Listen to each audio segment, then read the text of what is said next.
Back to the channel. So if you saw the last video, you probably saw that we have the Fa20 block, Fa20dit block from the 2015 WRX up on a motor stand, and it's time to start getting worked on her. So I don't really know where to start, but obviously we've got to start with the small things. Now, huge disclaimer here, this is the first motor that I've ever taken apart.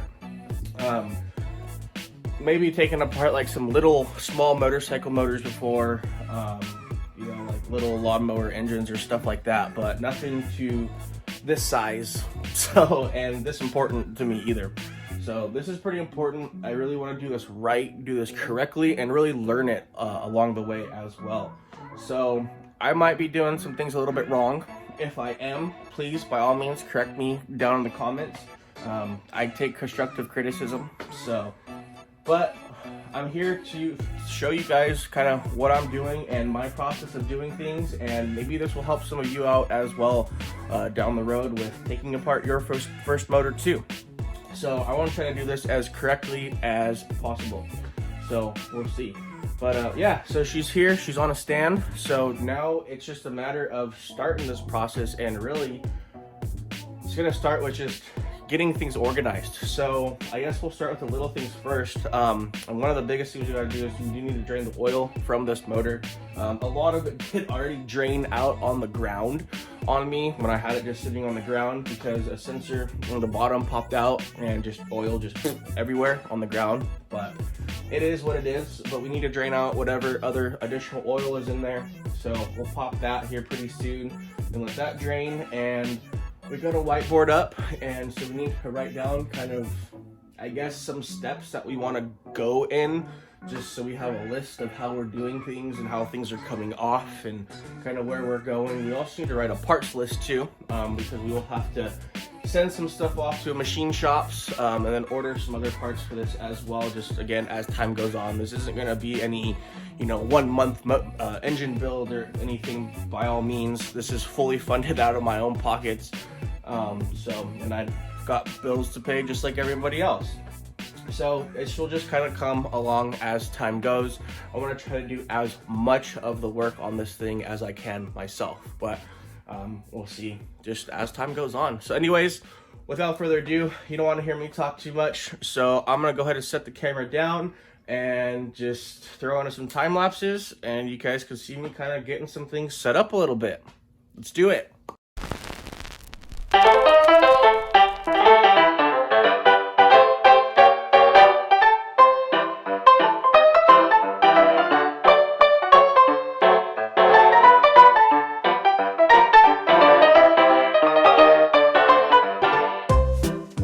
So nothing fancy there, just opened up the oil drain valve on the motor, let her drain out, and I took the oil filter off, set up the table, and grabbed some tools. So as I was thinking, just when I was setting a little bit of that stuff up there really quick, I wanted to show you guys, like, look at,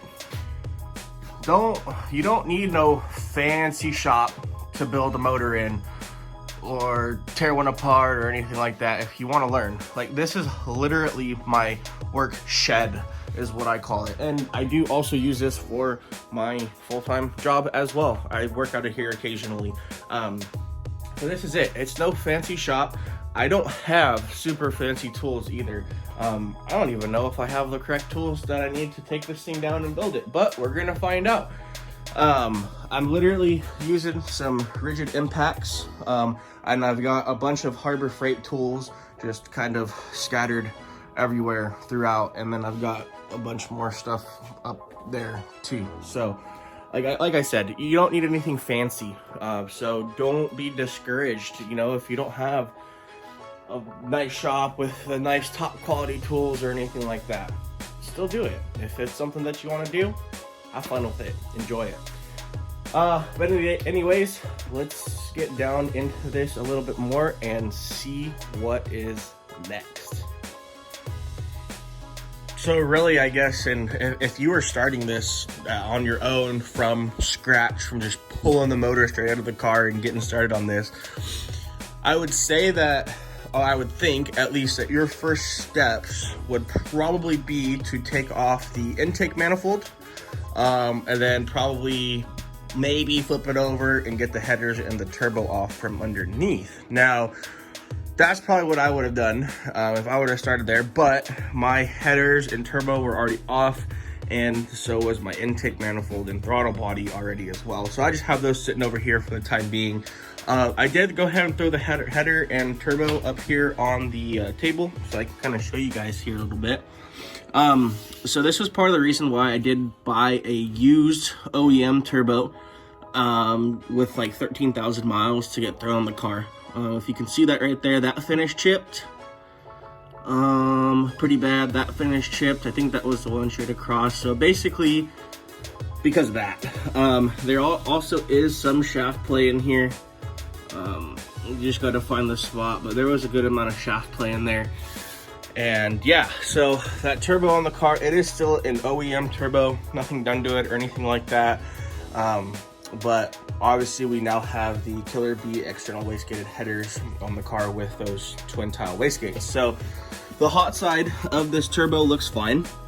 I don't see any problems with it or anything. Obviously you can see pretty oily up in there from all the oil that was getting burnt through it before. But yeah, and then here's that old J-pipe gasket that was on there, which belongs in trash.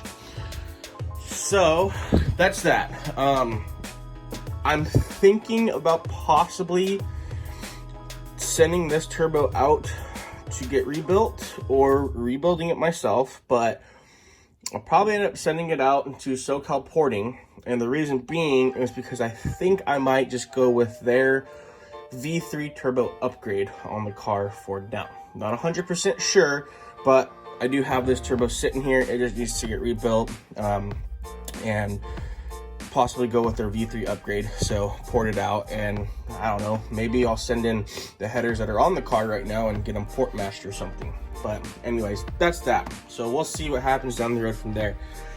So back over to the motor itself. Like I said, all that was off. We already popped the Fumoto oil drain valve off the bottom, which I'm going to be getting rid of that and just going with a magnetic drain plug on this build. So that way, if there's any kind of metal contaminants or anything in the oil, hopefully that metal drain plug or the magnetic drain plug will help pull some of that stuff out, but we'll see. So I guess essentially, as you can see, we got absolutely nothing on the whiteboard yet, but that's okay. I'm sure we'll have plenty of stuff as time goes on. I really want to just get this down to a bare long block. So from here, I'm really thinking that the next best point to start at is just go ahead and start getting all of the wiring harness removed off of the motor, and that way we can get that off and really get back down into it and start seeing what's gonna be the next step. So let's go ahead and we're gonna go ahead and dive down into that right now and start working on getting the wiring harness removed from this guy.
All right, well, the engine harness is off. Just looking at the harness, I think I know which way it goes back together on the motor. So we'll see when it gets back to that point. There were some plugs and stuff that I do think were cut off at the time, just because when the motor that I purchased, it did come with another engine wiring harness. But we'll try to figure out where those go. If it's salvageable or fixable, then I'll see what I can do with that. That way, I've got almost 2 of everything, and I could just basically have a motor sitting here ready to go, throw it in the car, and maybe like one that I'm working on, or who knows, something like that. But life goals, right? So yeah, we got the engine harness off. We've already made a mess on the floor with some coolant and a little more oil, but oh well. Next step here, as far as I think what I'm gonna do next anyway, is I'm gonna go ahead and pop off this lower TGV here. This side is already off, so I don't have to worry about that. So I'm just gonna go ahead and pop that off, and I'm gonna get some more hoses off as well, I think. I don't know if I'm gonna go for these lines, which are either fuel lines. That's a fuel line. It's got to be a fuel line, because I'm guessing that's a fuel rail, because these are injectors. Okay, we're getting somewhere. We're learning as we're going. Okay, but I think we're going to get off some of these hoses, get this oil filter back off, maybe find something to plug that up with so nothing gets in there. Excuse me. And yeah, so let's get some hoses off, get this lower TGV off, and we'll see where we stand at that point. I don't know how much further I'm gonna make it today, but we'll see.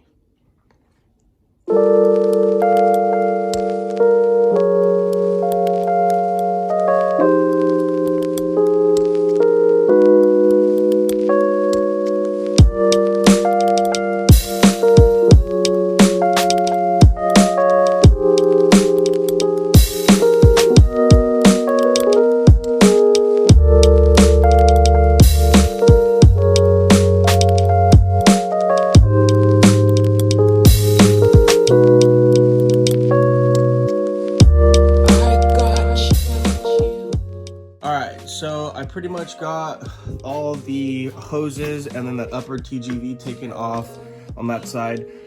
We got all that stuff out. I do have a bore camera. I might go grab that. So I never got these carbon cleaned ever. I don't know if you guys can see that. Let's fix some camera angles here. This motor had like right around 92,000 miles on it roughly. So there is, shit, what cylinder is that?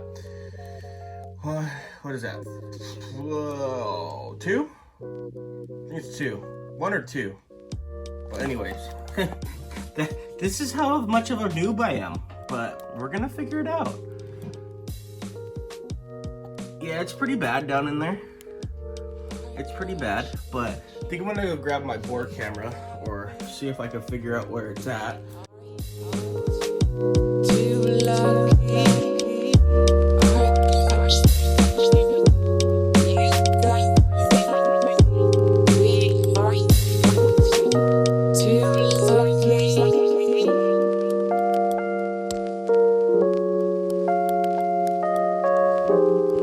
Alright, well, we got that done, and there are still some oil lines on it. Just like some key oiling component oil lines, I guess is a good way to put it. But I just left them on because I don't need them off right yet. So we are next going to try to tackle getting off this the fuel rails and the fuel lines. So let's get at that.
injectors out of the fill rail, so those are no longer there. I do think that the reason why it was so hard to get out was because there was some built up fuel pressure in the line, which is understandable.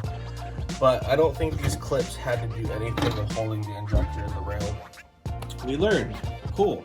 So injectors are all back in where they belong. Obviously they need to get cleaned up, as you saw. Let me see if I can pop one of these out. Again, they are pretty crusty. So if it's possible, which I'm sure, I don't see why it would be, we'll with where I would like to go with this motor or this build, we'll get those sent off and get them flow tested. That way, from my understanding, they'll give us the lower through the higher flowing injectors, and we can put them in each cylinder accordingly. So see if we can do that. But anyway, so next, and I think the last thing that I'm going to go ahead and tackle for tonight is going to be removing the coolant passover and where the alternator bracket, I'm guessing is what it's called. I'm pretty sure that's where the alternator sat. So we're gonna go ahead and get those off, and I think after that we'll call it a night. We'll see how long that takes.